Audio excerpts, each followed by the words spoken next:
Fellow South Africans, it is not a joke that South Africa is a land of rare opportunities, especially when you are black. Every time you think you have seen it all, something even more phenomenal crops up from nowhere. We overcame apartheid, one of the most brutal systems of institutionalized oppression in modern history.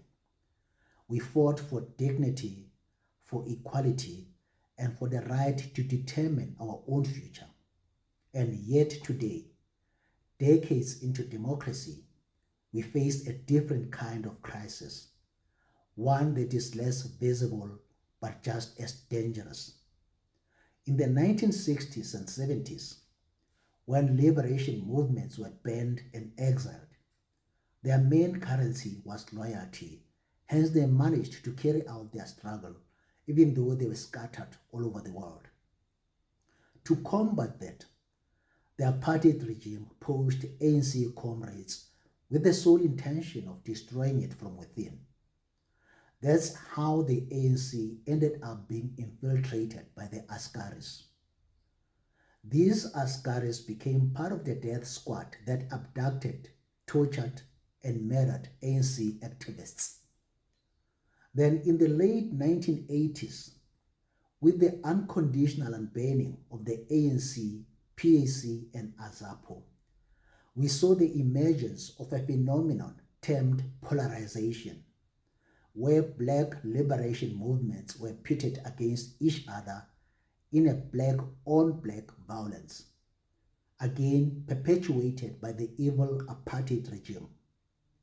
That resulted in unprecedented massacres by the IFP in Soweto, Togoza, Buipatong, and other townships.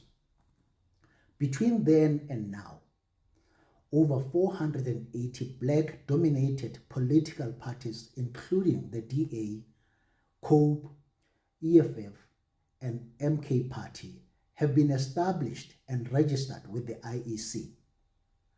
3 decades after the demise of apartheid, many black people are still mentally colonized.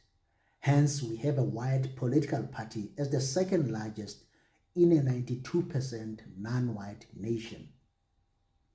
Majority of us remain indoctrinated or brainwashed. Hence, the ANC remains the biggest political party despite its dismal failures and systemic corruption.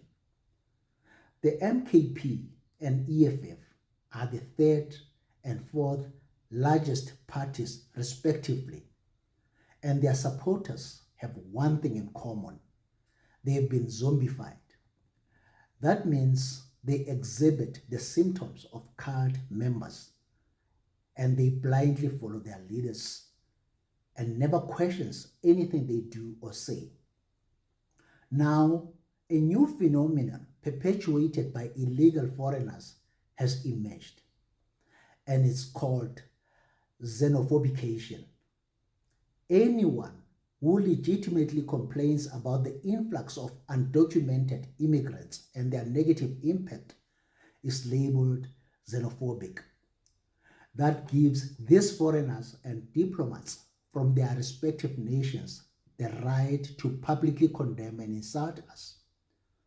Ramaphosa and his ANC government have been duped, as evidenced by their repeated formal apologies to Ghana and other nations that have complained before. The fact is, they are not acting on behalf of ordinary citizens who are directly affected by this influx. To South Africans, never allow anyone to make you feel bad about defending your nation, about defending your constitutional rights, about defending your country's sovereignty, and about defending the future of your children.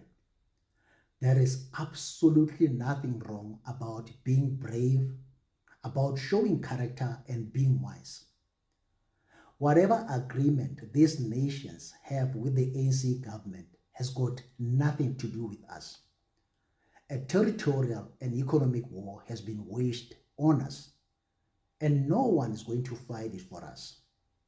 Don't let anyone deceive or convince you otherwise.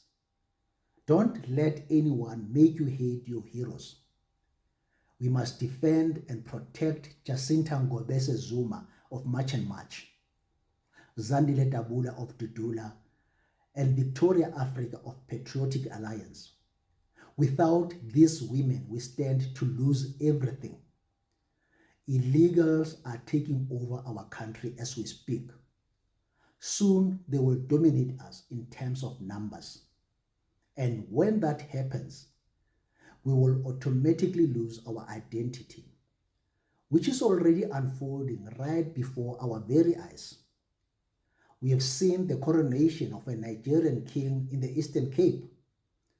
Our girls are trafficked and prostituted.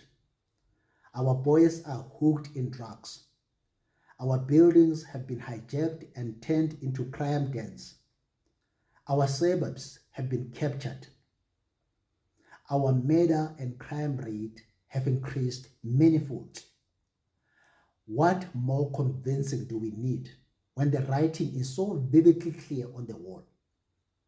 Lately, hypocritical and self-righteous Ghanaians have been trending both on mainstream and social media, purporting that South Africans are victimizing them when they ask them to go back home. We've seen them marching and violently expelling Nigerians from Ghana. But when South Africans do the same, they are labeled xenophobic. Ghanaians have even suggested boycotts and sanctions against us, as if we really need them. They can neither offer nor deny us anything. They should actually be advocating for going back home instead.